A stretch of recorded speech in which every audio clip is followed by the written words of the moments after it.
Muito bom. Alguém nos visita pela primeira vez? Nessa manhã? Seja muito bem-vindo em nome de Jesus. Essa casa se torne um lar para você. Amém? Tema da mensagem de hoje, Senhor, salva-me. Nós vamos falar hoje sobre um dos temas principais da Bíblia, que é salvação. Pouco tem se falado, na verdade, sobre salvação. Nós temos visto nos púlpitos muitas pregações de muitas coisas, os pregadores falando de várias situações, mas salvação é algo que tem ficado de escanteio, de lado nas questões dos púlpitos nas igrejas. Por incrível que pareça, salvação parece não ser mais um assunto que interessa tanto às pessoas, mas essa casa se interessa pelo que a Bíblia se interessa. Amém? Então, o tema de hoje, Senhor, salva-me. Salvação na Bíblia não é algo, talvez, como nós estejamos acostumados. Salvação na Bíblia não é você chegar em uma igreja qualquer e erguer sua mão e dizer, eu aceito, eu quero, simplesmente. Muito embora isso seja uma prática que nós consideramos importante, porque é um momento importante na vida da pessoa, é um marco, a pessoa tomou uma decisão naquele momento. Não é que seja errado isso, mas salvação não se resume a isso. Ela não é menos que isso. Ela não é isso e não é menos que isso. Você tomar uma decisão sim em algum momento da sua vida, mas não simplesmente você erguer a sua mão, às vezes emocionado em algum momento, depois de algum momento em que de fato Deus se movimentou de uma forma mais intensa e de fato Deus nos emociona e você ali simplesmente disse, olha, eu quero, mas você seguiu vivendo sua vida como se nada tivesse acontecido.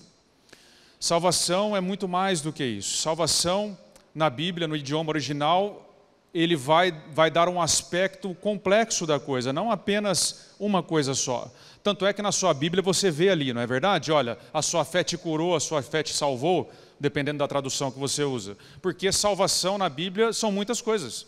Salvação na Bíblia significa salvação do Espírito. Salvação na Bíblia significa salvação na nossa mente, na nossa alma, na nossa vontade. Salvação na Bíblia significa cura física também. Por isso a tua fé te curou, a tua fé te salvou. Salvação na Bíblia significa livramentos. Por exemplo, quando Paulo estava preso e ele diz, olha, eu tenho certeza que o Senhor vai me livrar. A palavra ali também é a mesma para salvação. Quando os discípulos estavam no naufrágio e eles disseram, Senhor, salva-me, a palavra é a mesma para salvação eterna, para a vida eterna. Salvação na Bíblia não faz essa distinção que nós fazemos às vezes. Por isso, como bem falou aqui o pastor no começo, às vezes a gente pensa assim, salvação é não ir para o inferno. Salvação é muito mais do que isso. Salvação é algo que Deus realmente faz hoje, faz amanhã, faz ontem. Salvação são vários aspectos que tem e nós precisamos ver cada um deles, amém?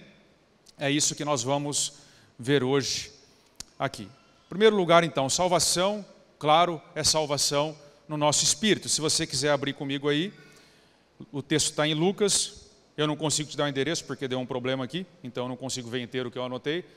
Então vai na raça mesmo hoje aqui, mas está lá em Lucas, eu passei para a mídia, os textos, se a mídia puder colocar para ajudar, já nos ajuda aí, Lucas alguma coisa, Lucas 2:25, 2:25 em diante, diz assim o texto sagrado. Havia em Jerusalém um homem chamado Simeão, que era justo e piedoso, e que esperava a consolação de Israel. E o Espírito Santo estava sobre ele. Fora-lhe revelado pelo Espírito Santo que ele não morreria antes de ver o Cristo do Senhor. Movido pelo Espírito Santo, ele foi ao templo. Quando os pais trouxeram o menino Jesus para lhe fazer conforme requeria o costume da lei, Simeão o tomou nos braços e louvou a Deus, dizendo, ó soberano, como prometestes, agora podes despedir em paz o teu servo, pois os meus olhos já viram a tua salvação, que preparaste à vista de todos os povos, luz para a revelação aos gentios e para a glória de Israel, o teu povo. Simeão diz: os meus olhos viram a tua salvação. Salvação no Espírito é olhar para o Senhor. Salvação no Espírito não é quando vamos a algum lugar específico e nos emocionamos, é olhar para o Senhor. Simeão diz: os meus olhos viram a tua salvação. Simeão estava ali no templo e com certeza ele tinha visto muitos bebês já. Com certeza ele já tinha feito o costume da lei com várias outras crianças. Mas, porque ele era guiado, foi guiado pelo Espírito Santo, ele viu a Jesus. Salvação é quando o Espírito Santo nos guia e, enfim, nós enxergamos o que não enxergávamos antes. Assim como Simeão, o Espírito estava sobre ele e mostrou para ele e apontou para ele quem era Jesus. Esse é um dos ministérios do Espírito Santo, nos revelar a Jesus. Quando nós estamos vivendo a nossa vida e então, de repente, você vê ao Senhor. E isso pode acontecer de maneiras muito diferentes. Deus não fala da forma como fala com a samaritana, do mesmo jeito que fala com os fariseus, do mesmo jeito que fala conosco, do mesmo jeito que fala no Japão. Mas, por mais diferente que seja a forma como o Senhor vem sobre nós, que o Espírito vem sobre nós, salvação só acontece quando olhamos para o Senhor. Haviam muitas crianças, mas Simeão sabia, por conta do Espírito Santo, que aquele menino era a salvação de Israel e a salvação do mundo. Depois que ele olha para esse menino, tudo mudou para ele. Salvação tem a ver com olhar para Jesus.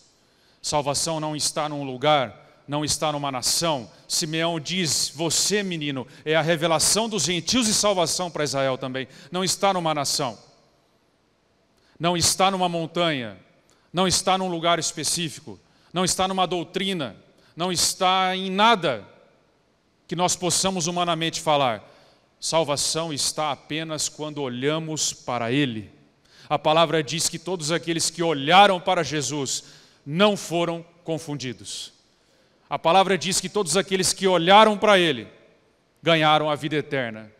Todos aqueles que colocaram os olhos no Senhor jamais morreram novamente, jamais tiveram sede novamente.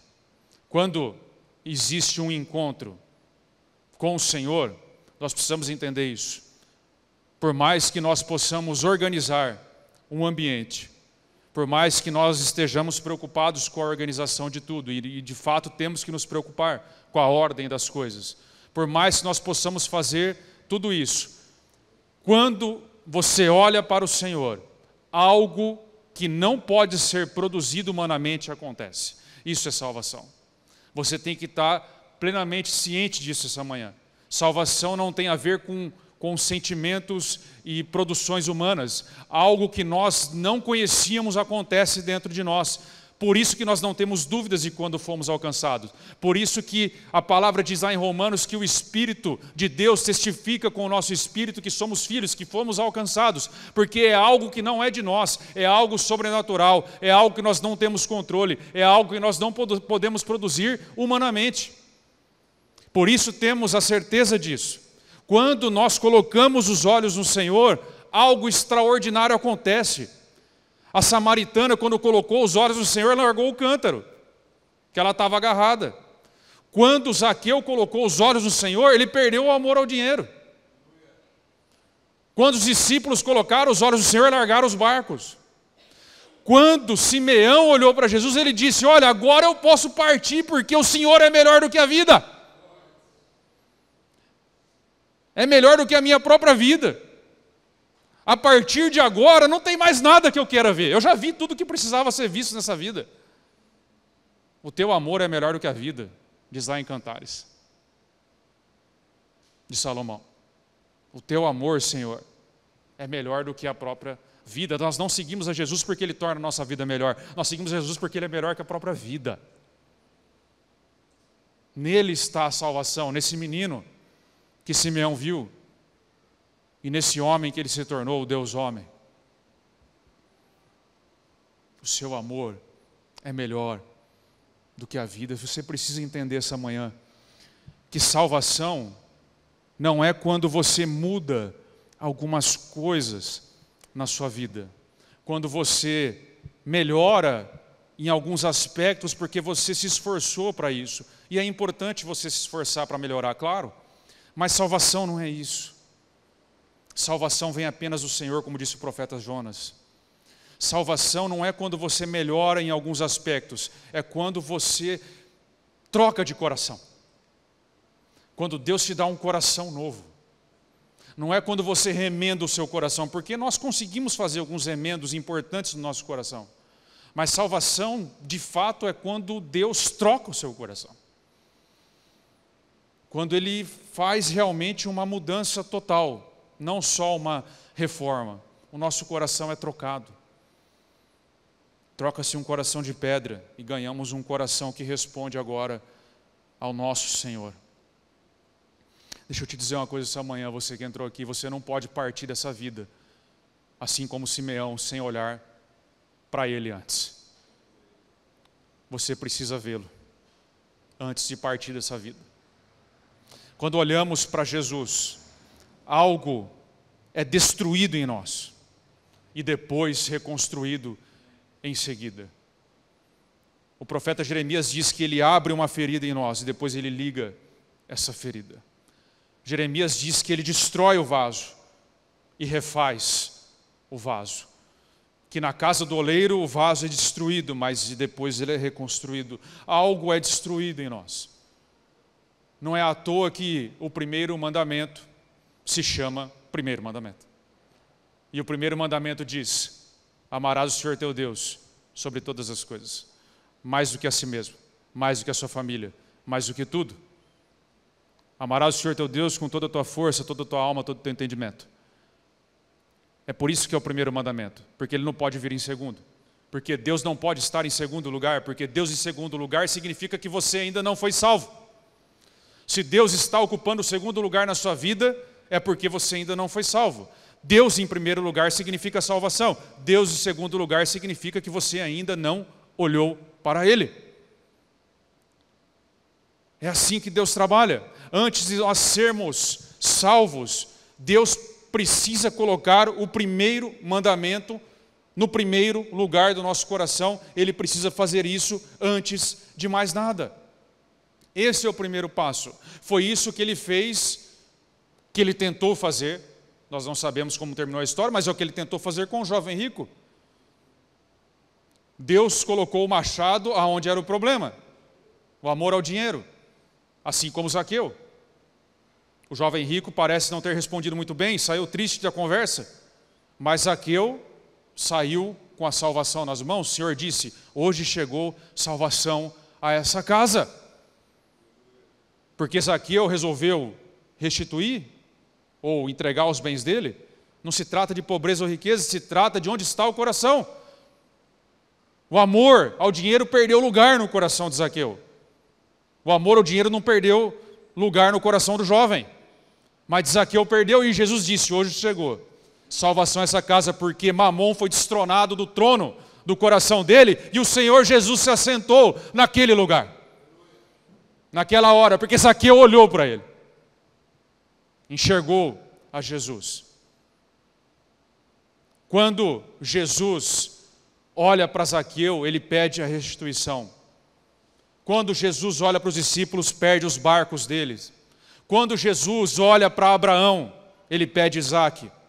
Quando ele olha para a samaritana, ele pede o marido dela. Por que que Deus faz essas coisas? Por que que Deus destrói algo em nós antes de nos reconstruir? Porque Ele ama dificultar a nossa vida? Porque Ele ama fazer da nossa vida um inferno? É isso que Jesus está fazendo? Porque Ele ama nos atrapalhar? Não, não é por isso. É porque quando Ele nos pede algo, Ele não quer nada nosso. O que Ele quer é o nosso coração. Quando Deus pede Isaque a Abraão, Ele não quer Isaque. Ele quer Abraão. Quando Deus pede os bens do jovem rico, obviamente Jesus não queria dinheiro. Ele queria o coração do jovem. Ele queria o coração de Zaqueu. Quando Deus chama o marido da samaritana, Ele não queria envergonhar a samaritana, Ele queria o coração da samaritana. Ele queria o arrependimento. O que atrapalhava a samaritana eram os seus muitos relacionamentos, o seu coração não estava em Deus, Deus não ocupava o primeiro lugar. Mas ele coloca o machado aonde deveria colocar, na vida da samaritana. Com Zaqueu era outra história. Com o jovem rico era parecido com Zaqueu. Comigo e com você é diferente também. E Deus te pergunta essa manhã, o que é que Ele está te pedindo que você não quer entregar? Aonde é que Deus tem colocado o machado na sua vida e você acha que Ele quer dificultar a sua vida e você não entrega? Achando que Deus está querendo algo seu. Deus só quer o seu coração. É para isso que Ele veio. Deus não precisa de nada. Deus não tem necessidade de nada. O que Deus deseja é que nós estejamos com Ele. O que Deus deseja é produzir arrependimento em nosso coração. O que Deus deseja é ocupar o primeiro lugar no nosso coração para que nós possamos ser salvos. O que Deus está te pedindo? Que você se recusa a entregar há tantos anos. É por isso que você não enxerga. É por isso que as coisas não fazem sentido. É por isso que você acha que simplesmente vem a um encontro religioso. É por isso que as águas vivas não fluem de dentro de você para a vida eterna. É por isso que você não consegue entender o que é salvação. É por isso que é tão pesado você obedecê-lo. É por isso que você faz tantas contas. Porque você ainda não entregou o que o teu Senhor está te pedindo para que Ele possa sentar no trono do seu coração de uma vez por todas. Você não pode partir dessa vida sem olhar para Ele. Salvação é olhar para Ele. Salvação é quando, enfim, conseguimos enxergar algo que não víamos e algo que não é humano acontece conosco. E todos os nossos afetos, todas as nossas vontades, todas as nossas prioridades, elas são completamente desmontadas e agora nós só conseguimos ver Ele em tudo que enxergamos. E agora só conseguimos desejar a Ele. E agora nada mais faz sentido sem Ele. Agora os mandamentos deles não são mais pesados. Agora você obedece sem fazer contas. Porque tudo é Ele, a vida está nele, porque Ele é melhor do que a vida. E você agora não importa mais se você está vivo, se você é parte dessa vida, porque viver é Cristo e morrer é lucro. E tanto faz agora, porque o importante é estar nele, com Ele e para sempre ao lado dele. Porque você enxergou, os seus olhos viram a salvação do Senhor. Você não pode partir dessa vida sem olhar para Ele. Esse é o primeiro ponto. Salvação é salvação no nosso espírito. Salvação eterna. Mas salvação também é salvação hoje. Salvação na alma. Sermos salvos significa sermos salvos de uma vã maneira de pensar, como Pedro fala, o apóstolo Pedro fala em suas cartas. Que nós tínhamos uma vã maneira de pensar, uma vã maneira de lidarmos com esse mundo, porque recebemos isso dos nossos pais. Ou seja, uma forma humana, uma forma que não tem a sabedoria de Deus, uma forma humana de pensar e viver. Nós também precisamos ser salvos disso. Ser salvos de nós mesmos e ganharmos uma capacidade de nos maravilharmos ao olharmos para Jesus. Ao olharmos para o Espírito Santo, ao olharmos para Deus Pai. Nós precisamos ser salvos de uma vã maneira de olharmos só para dentro e aprendermos a olhar além, para o que realmente importa. O texto está lá em Lucas, Evangelho de Jesus Cristo, segundo Lucas, capítulo 5, a partir do verso 1. Eu acho que é isso, vamos ver.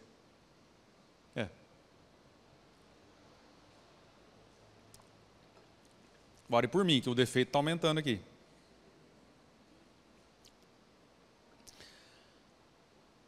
Certo dia, estava perto do lago de Genezaré e uma multidão o comprimia de todos os lados para ouvir a palavra de Deus.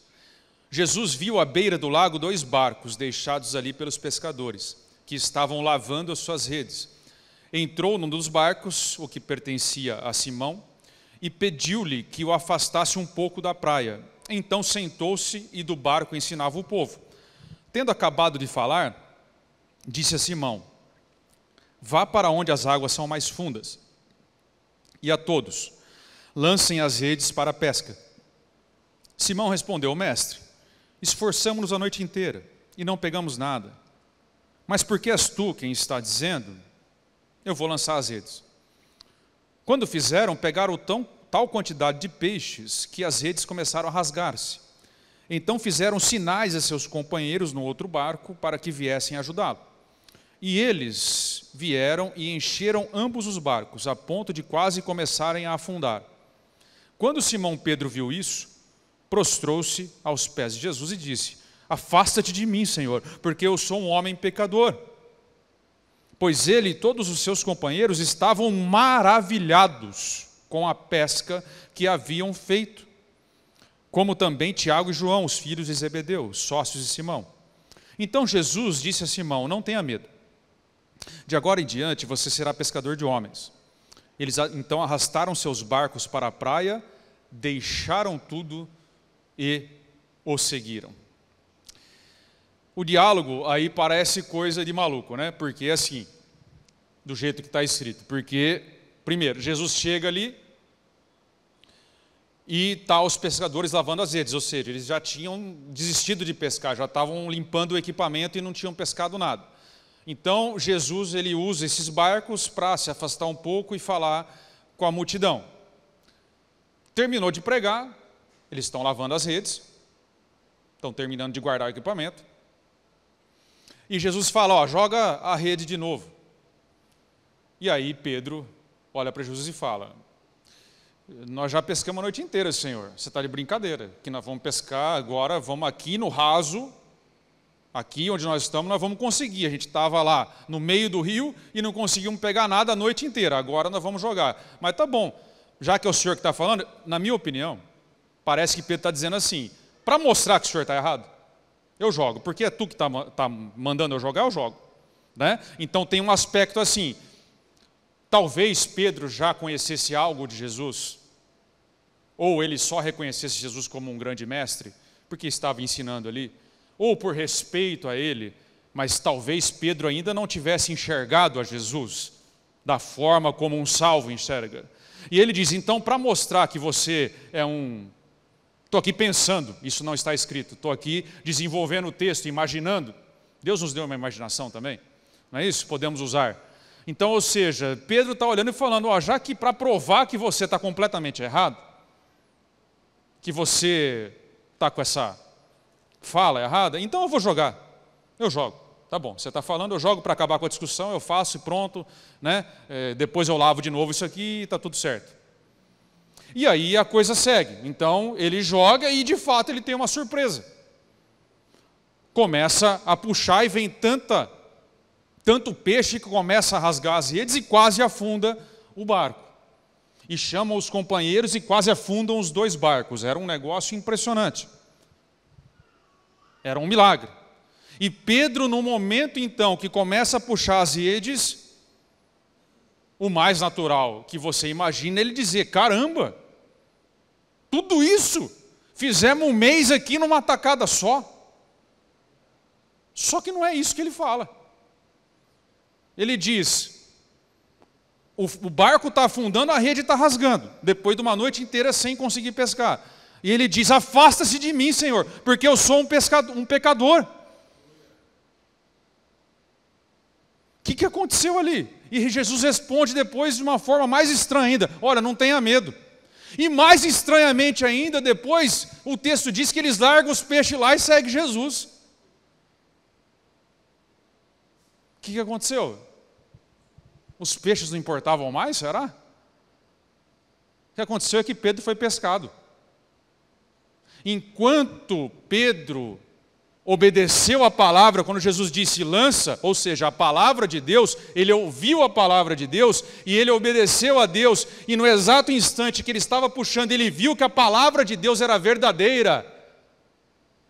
Ele entendeu que o problema dele não era a falta de peixes. O problema dele é que ele era um pecador. O problema dele era o pecado. Pedro foi salvo da vã maneira de pensar enquanto ele estava ouvindo e praticando a palavra de Deus. E ele entendeu que a vida dele não se resumia aos peixes. Mas até então era assim que ele pensava. Até então, provavelmente a oração de Pedro a noite inteira foi: Senhor, Senhor dos exércitos, estou passando necessidades, eu preciso de peixe, eu preciso sustentar minha casa. A noite inteira ele deve ter orado ao Deus Todo-Poderoso, ao Deus de Israel, para que o abençoasse. A vida dele era orar para que tivesse prosperidade e bens materiais e Deus o pudesse suprir. Ele enxergava isso, ele era um pescador, ele vivia ali, essa era a vida dele. Mas no exato instante em que ele começa a puxar essas redes, ele entendeu qual era o real problema dele. Quando olhamos para Jesus, começamos a entender qual é o nosso real problema, que é o pecado que habita em nós. Quem olha para o Senhor começa a enxergar além. Quem olha para o Senhor não enxerga a vida da mesma forma. E nós precisamos ser salvos dessa vã maneira de pensar também. Porque nós somos tão aficionados em termos prosperidade, paz pessoal e recursos, que nós corremos o risco de girar nossa vida e as nossas orações apenas em torno de Deus nos abençoar materialmente, apenas em torno de sucesso profissional, apenas em torno de nós mesmos. Corremos esse risco. E esse é o problema da nossa geração. Sabe qual que é o real problema da nossa geração? Nós estamos mais preocupados com o boleto que vence no final do mês do que com o juízo final. Esse é o nosso problema. Assim como era o problema de Pedro, até que ele começasse a puxar as redes, até que ele percebesse quem era Jesus, até que ele percebesse que a palavra é verdadeira e é poderosa. Nós não podemos nos preocupar mais com o boleto que vence no final do mês, com os nossos recursos, ou a falta deles, mais do que com o juízo final, mais do que com a vida eterna. E como que nós somos salvos dessa vã maneira de pensar? Quando nós, enfim, olhamos para Ele e aprendemos a nos maravilhar pelo que Ele é, pelo Deus que Ele é. Quando nós deixamos de ser idólatras evangélicos, quando nós abandonamos a forma de lidar com Deus como se Ele fosse um ídolo, porque Deus, em primeiro lugar, precisa destronar o Deus falso que está em nosso coração, para sentar e ser o primeiro. Mas depois também não adianta nada se Ele não nos salvar da forma errada de lidarmos com Deus. Porque nós não podemos lidar com Ele como se Ele fosse um ídolo. Um ídolo, você precisa ficar brigando com Ele, ficar fazendo oferenda para Ele, e ficar dando 10 passos e fazendo coisas para que Ele te abençoe. Nós temos um Pai no céu, que já disse que não vai dar pedra no lugar de pão, e nem cobra em lugar de peixe. Pedro descobriu isso lá. Que Deus é capaz de nos sustentar, que nós não precisamos ficar brigando com Deus para Ele nos dar o que nós precisamos. Deus já disse que vai nos dar. Nós não temos que ficar fazendo 700 campanhas para conseguir algo do teu Pai. Ele já disse que nos abençoará com isso. Ou seja, a partir dessa verdade, estamos livres para pensar no que realmente importa, para nos preocupar mais com o juízo final do que com o boleto que vence no final do mês. Porque o teu Pai já disse que te supre. Só porque Ele é teu Pai. Não porque você fez isso ou aquilo num relacionamento idólatra evangélico. Precisamos abandonar essa vã maneira de nos relacionarmos com Deus. Agora, presta bem atenção. Essa passagem, ela não fala de prosperidade. Essa passagem, ela fala da prosperidade perder importância na vida de alguém, ao nos maravilharmos com Ele. Essa passagem não está ensinando assim: olha, traga Jesus para o seu barco e você terá uma empresa de sucesso, você será o maior pescador da vila. Traga Jesus para o seu barco e a prosperidade virá. Se Jesus estiver dentro da sua empresa, então ela não afunda mais. Não é isso que o texto está falando. O texto está longe de dizer isso. O texto está dizendo que nós precisamos trabalhar as nossas necessidades e decepções de outra perspectiva. Nós não podemos tratar a Deus como se Ele fosse um ídolo. Ele é o nosso Pai, Ele é o Deus de toda a terra. Essa passagem nos mostra que é melhor ter o abençoador do que a bênção. Eles deixaram tudo na praia. Não importava mais. A vida de Pedro mudou completamente. E dos outros também que o seguiram. Essa passagem diz que a questão material precisa perder importância para nós. Precisamos deixar isso para trás. Nosso Pai já disse que nos ajuda nisso. Nós precisamos nos preocupar em seguir a Jesus e não com as coisas dessa vida. Precisamos pensar nas coisas do alto, onde Cristo está. É sobre isso que fala essa passagem. É sobre a salvação de nós mesmos, a salvação de uma vã maneira de pensar. E a pergunta que Deus te faz é: seria você um idólatra evangélico? Sentado nos bancos da igreja por uma vida inteira? Rapaz, salvação é salvação de nós mesmos, da nossa vã maneira de pensar. Aonde estão os seus pensamentos? Deus te pergunta essa manhã. Salvação é salvação no espírito, na alma e também é salvação no corpo, cura física, libertação. O texto está lá em Mateus, não tenho a menor ideia de onde ele esteja, mas está em Mateus. Mateus 8, capítulo 16 em diante. Salvação é cura física também.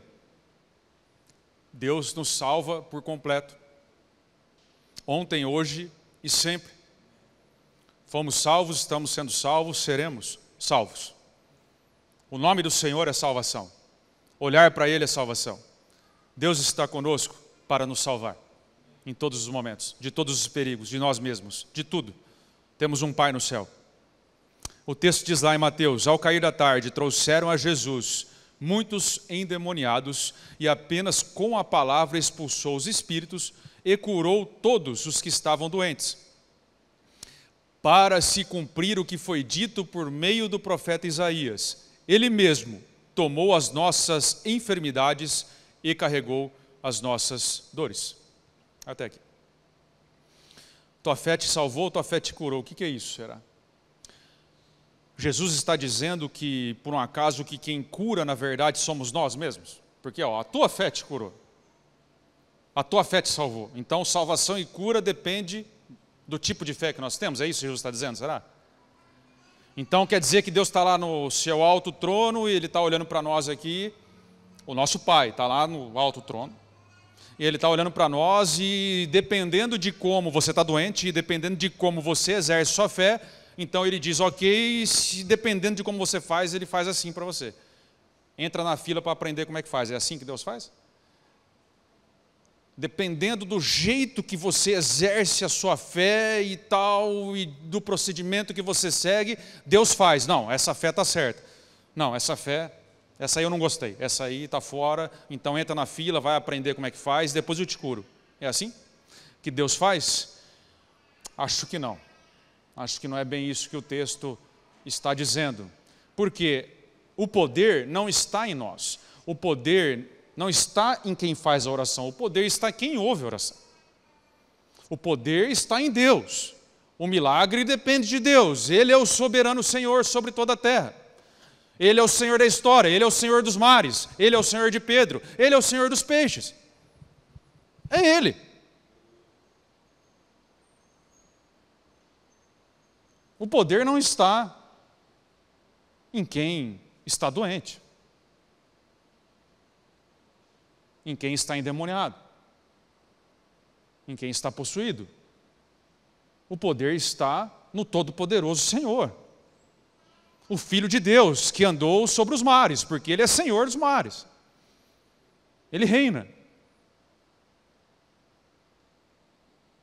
Eu já vi muita gente tentando dar uma fórmula, passo a passo, para atingir a cura. Gente boa e gente mal intencionada, já vi. Mas os dois estão errados, na nossa opinião. Já vi gente dizendo que você precisa impor as mãos de tal forma e você precisa falar com um determinado tom de voz para que a cura aconteça. Já vi gente dizendo que você precisa, antes de mais nada, ter um jejum de tanto tempo. Já vi gente dizendo várias coisas, que você precisa estar vivendo de tal forma, você, enfim, tem vários passos que precisariam ser dados. Mas, bem intencionados ou não, o que está por trás dessa tentativa é a nossa velha mania de controle humano. No fundo, o que nós queremos é entender como Deus funciona para fazê-lo funcionar ao nosso favor. Então nós queremos descobrir como é que é esse negócio de cura que Jesus fez aí, para que nós podemos reproduzir isso sempre que necessário. Nós queremos ter sempre uma reserva. Desde que Deus deu maná para o povo inventou de fazer uma reserva, não deu certo. Não estou dizendo para você não fazer poupança, beleza? Vocês estão entendendo o que eu estou dizendo. Mas toda vez que a gente tenta controlar o poder de Deus, o que Deus está nos dando, que nós não confiamos nele no dia de amanhã, que nós não obedecemos a Jesus, que basta cada dia o seu mal, nós entramos em perigo. Entramos num labirinto, num caminho sem volta. No fundo, nós, quando fazemos isso, nós nos assemelhamos com Elimas, o mágico, que tentou comprar o poder do Espírito Santo. Elimas olhou aquele grande poder, os apóstolos curando, ele falou, quanto custa esse negócio aí? Quanto é que custa? Como é que faz para ter o que vocês têm? Quando nós tentamos fazer isso, é a mesma coisa que Elimas fez, bem intencionados ou não. O que não é fé que cura e o que não é fé que salva? A primeira coisa é, não tente encontrar padrões. Quando você tenta encontrar padrões nas curas, você já perdeu a sua fé. Por quê? Porque padrões não existem. Às vezes, Jesus curou para gerar fé, o pai daquele menino que falou, olha, me ajuda na minha falta de fé, eu não tenho. E Jesus foi lá e curou o menino, ele não deixou de curar o menino por causa disso. Às vezes é para aumentar a fé, os discípulos estão no naufrágio e Jesus pergunta, vocês não têm fé? Ou seja, a fé era pequena até então, precisava de mais. Às vezes era para mostrar que ele era o Cristo, como por exemplo na conversa com João Batista, em que Jesus diz, olha, avisa João Batista que os cegos veem, os mortos vivem, o Cristo chegou. Ele estava mostrando que ele era o Messias. Às vezes, Jesus curou só porque ele quis. E pronto. Chegou o leproso para ele e falou, Senhor, se o Senhor quiser, eu fico limpo. O que Jesus falou? Não, então pega e faz o seguinte, você vai lá na comunidade Amor e Graça e você precisa jejuar, participar da semana de jejum e oração. Na sexta-feira, se você cumprir todo dia certinho, então aí eu te curo. Foi isso que Jesus falou? Ele falou, eu quero. Fica limpo. Ele quis. Ele é Deus, ele quis, ele desejou, ele fez. Não tem explicação para isso, a não ser a imensa compaixão de Jesus. Às vezes, Deus curou por pura misericórdia, como no caso da viúva de Naim. Ele só falou para ela assim, falou, não chora, filha, não chora. O filho dela morto, o único filho, já tinha perdido o marido, não chora. Só por isso. Então não tente encontrar padrões. 2, o que não é cura? Fé que cura e fé que salva. É você tentar encontrar o segredo para destravar o milagre. Isso não é fé. A Bíblia diz que os heróis da fé, lá em Hebreus, muitos deles não alcançaram aquilo que havia sido prometido para ele. Porque começa a galeria dos heróis da fé com, a gente vai gostando, né? Com Sansão, com Abraão, com um monte de gente lá que fez milagres e mais milagres, mas termina a galeria com homens que o mundo não era digno deles, que não alcançaram o que havia sido prometido. Os heróis da fé não tiveram fé? Claro que tiveram, é porque fé não tem a ver com desempenho. Nós ligamos fé a desempenho. Nós achamos que uma pessoa tem grande fé quando acontece aquilo que ela está orando. Fé não é isso. Fé é confiança. Aconteça o que acontecer. Confiança em Deus, aconteça o que acontecer. É você orar e entregar a Deus que sabe planejar melhor do que você. Só que nós tentamos colocar a coisa debaixo do nosso controle. Então você quer encontrar um segredo para destravar um milagre. E é a religião que gosta disso, porque ela te escraviza em 457 campanhas que você vai ter que fazer, senão o milagre não acontece. Sabe, irmãos, eu estou cansado do meio evangélico. Tem hora que eu não sei se eu tenho mais vergonha de ser advogado ou ser evangélico. Eu não tenho vergonha do evangelho. Não tenho vergonha do evangelho. Prego o evangelho para qualquer um. Mas tem hora que eu não sei. Porque nós achamos que salvação é chegar aqui e dizer: Deus, fala Deus, glória, Deus te colocou por cabeça e não por cauda. Você vai, Deus vai te honrar, você vai vencer, é só vitória. Porque nós achamos que nós temos poder para colocar numa caixa o Deus Todo-Poderoso e fazer Ele trabalhar a nosso favor. Deus não trabalha assim, Ele trabalha por relacionamento e não por 10 passos que você cumpre. Isso é religiosidade, isso é a religião tomando conta. Isso não é fé que cura, não é fé que salva. É claro que você tem que orar e buscar, é lógico, mas se você começa a achar que o milagre aconteceu porque você buscou a Deus de um jeito A ou de um jeito B, porque você não faltou nenhum dia na escala de jejum, então você já não tem fé que salva. Você já não confia mais em Deus. Não existe mérito na fé. Fé não é obra. Fé é um necessitado estendendo a mão pedindo de graça para quem pode dar. Isso é fé. A fé é um instrumento para receber o que a graça oferece. Não é por mérito. Não tem nenhum segredo, não tem nenhuma forma específica. Não existe isso para destravar o milagre. Nós estamos falando com o nosso Pai do céu que nos dá acesso sempre. Graças a Deus que temos acesso a Ele, diz lá Paulo em Romanos 5. Essa esperança que não nos decepciona. E por fim, ter fé que cura e salva não é ter fé na fé, é ter fé no Senhor. Existe um senso comum que diz assim, né? Se você acreditar que você vai ser curado, então você será. Se você acreditar que vai dar certo, vai dar. Isso não é fé no Senhor, isso é fé na fé. Você está confiando que porque você acreditou e não duvidou, porque você deixou Deus sem alternativa, você não admite. Quando você ora, você não admite Deus fala não para você. Então você, não, vai dar certo, Deus é pai, não é padastro, vai dar certo. Então aí a coisa acontece e você acha que deu certo porque você não duvidou que ia dar certo. Isso é fé na fé. Se você pensa assim, me desculpa, você precisa se converter, porque não é no Senhor que você crê em você mesmo. Fé é confiança. A fé que cura e que salva significa a fé depositada no Senhor, que decide o que é melhor para a nossa vida. A causa do milagre não está em nós, está no texto que lemos. Ele carregou as nossas enfermidades e as nossas dores, não tem a ver conosco. A causa do milagre é o sacrifício na cruz do Calvário. E o veículo até lá, o meio, o instrumento é a nossa fé. Apenas. Nós não podemos confiar no veículo, temos que confiar no destino da fé. O nosso veículo pode ser grande, pode ser pequeno, tomara que ele seja grande, tenha um veículo grande, tenha uma fé enorme, mas jamais confie no veículo. Confie no destino, confie no Senhor. Ele é a causa de acontecer o milagre.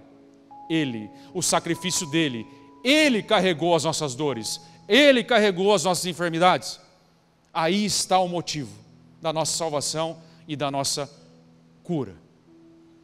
E por fim, salvação é salvação do espírito, da alma, do corpo e também das circunstâncias difíceis. Deus nos livra.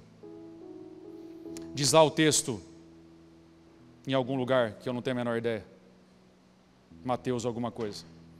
Entrando ele no barco, seus discípulos o seguiram.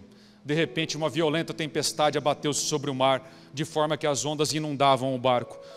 Jesus, porém, dormia. Os discípulos foram acordá-lo, clamando: Senhor, salva-nos! Vamos morrer. Ele perguntou: por que vocês estão com tanto medo, homens de pequena fé? Então se levantou e repreendeu os ventos e o mar, e fez-se completa bonança. Os homens ficaram perplexos e maravilhados e perguntaram: quem é esse que até os ventos e o mar lhes obedecem? Você tem que entender uma coisa nesse texto. Se você for um pouquinho para trás, Jesus disse: vamos para outra margem. E no meio do trajeto aconteceu essa tempestade. Ou seja, Jesus está perguntando: vocês não têm fé? Não é do nada, é na minha palavra. Eu disse que nós iríamos para outra margem. Eu avisei que nós íamos. Por que vocês estão desesperados agora, falando que vão morrer? Eu disse que nós iríamos.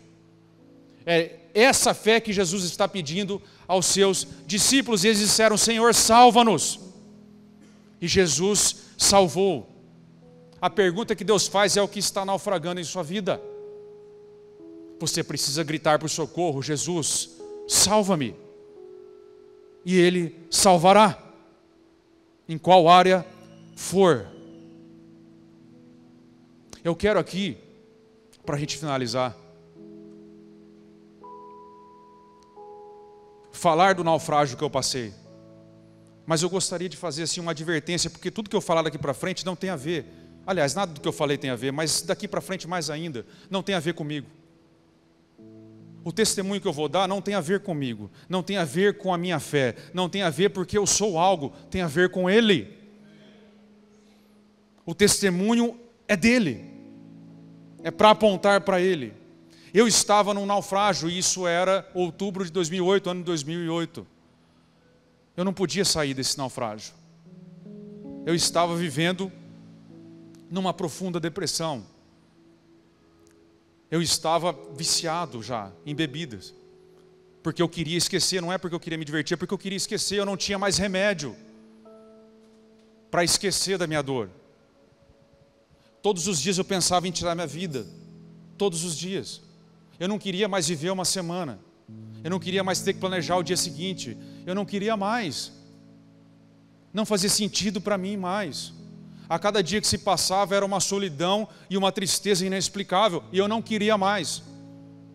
E então 1000 vozes gritavam no meu ouvido dizendo: olha, tira a sua vida. Porque não importa mesmo realmente. Não vai fazer falta para ninguém. Você é um fardo terrível para a sua própria família.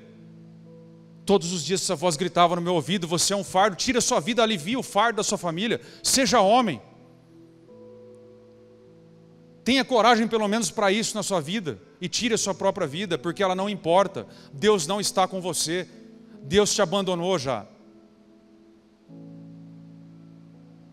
Era isso que eu ouvia. É isso que muitos de vocês ouvem. Porque Satanás tem sempre um barco pronto para nos fazer afundar. Tem sempre uma oferta.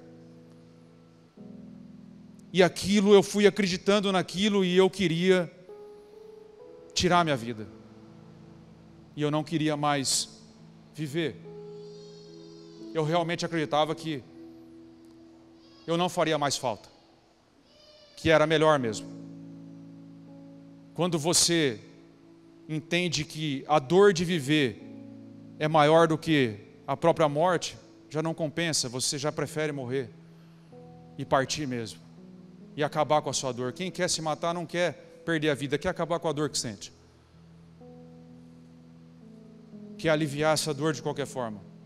E numa dessas noites, eu voltando para casa, depois de mais uma noite, chovia bastante, e eu parei o meu carro na rua, e eu fiz uma oração, e eu disse: Senhor, se o Senhor está me ouvindo, eu estou afundando. Precisa ser rápido, Senhor. Porque eu não vou suportar mais uma semana.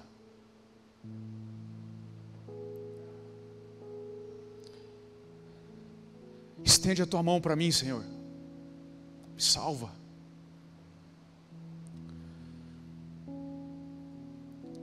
E Ele salvou. Alguns dias depois, eu ouvi uma pregação do pastor Marcelo Gomes, tive o prazer de abraçá-lo ainda, ele não é daqui. E eu fiquei impressionado com a forma como aquele homem falava da salvação que há em Jesus.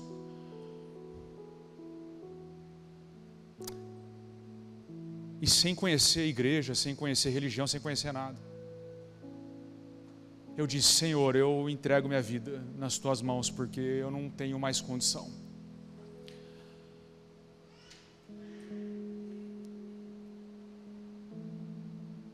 E Deus me salvou naquele dia. No dia 31 de outubro de 2008. Algo aconteceu. E a primeira frase que eu disse depois que eu nasci de novo, eu não acredito que era algo tão simples. E de fato, algo tão simples que qualquer um tem acesso, e tão profundo que muda a vida do mais miserável dos homens, o Evangelho que salva. E nunca mais eu fui o mesmo, eu voltei para minha casa e depois daquele dia eu não conseguia mais pensar em morte, eu só pensava na vida. Eu só pensava em Jesus, eu só pensava nele. Tudo que eu olhava parecia com ele. E eu comecei a perder o amor que eu tinha pelas coisas. Os ídolos que eu tinha na música, os ídolos que eu tinha na vida, já não importavam mais. Eu não queria mais ser parecido com eles. Eu queria ser parecido com o meu Senhor. E as coisas começaram a ganhar vida em mim. E eu comecei a ser livre e salvo de uma vã maneira de pensar. E daqui a pouco os meus recursos não importavam mais. E nada importava mais. E daqui a pouco eu não tinha mais vício. E a hora que eu olhei, eu não conseguia sequer ficar mais triste. O Espírito Santo tomou conta da minha vida. E Ele brotou em mim uma fonte que não me deixou mais com sede. E desde então, por todos esses anos, eu acordo feliz. Eu acordo sabendo que eu estou no meu Senhor. Que eu sou dele, que ele é meu. Que ele me livrou das garras da morte. Que ele me tirou de um lamaçal. Porque eu olhei para ele. Salvação está nele. Apenas nele. Coloque-se em pé, vamos orar. Quem aqui deseja entregar a sua vida a Jesus que não tenha feito? Que ainda não tenha feito. Que entendeu na mensagem de hoje que precisa entregar-se a Ele. Feche seus olhos, vamos orar. Senhor, os teus filhos levantam as mãos aqui, não em direção a uma igreja, não em direção a homens, mas em direção a Ti, Senhor. O nosso pedido é: escreve o nome deles no livro da vida. Ó Deus, a Tua palavra diz que aqueles que olharam para Ti jamais serão confundidos, jamais serão decepcionados, porque o Teu amor é derramado em nossos corações. Derrama, Senhor, do Teu amor, do Teu Espírito Santo em cada coração. Conduz cada um deles, Senhor, à vida eterna. Liberta, cura e restaura na autoridade do Teu nome. Amém. Quero ainda orar com você que precisa de cura na alma e no corpo, você que tem uma enfermidade. Porque salvação é salvação no espírito, na alma, no corpo e de livramentos. Você que precisa de algo da parte de Deus, põe a mão no seu peito e vamos orar mais uma vez. Senhor, a Sua palavra foi lançada, as redes foram lançadas, Senhor, no mar da Tua salvação. E nós estamos aqui diante daquele que salva, diante da pessoa do Senhor Jesus. Pai, em nome de Jesus nós oramos, na força do Espírito. Abençoa, Senhor, cada um aqui, liberta, cura e restaura, Senhor, todos os enfermos, todos os doentes e desanimados, todos aqueles que precisam de um milagre na sua casa, Senhor. Colocamos tudo em Tuas mãos. É assim que oramos e agradecemos, em nome de Jesus. Amém e amém.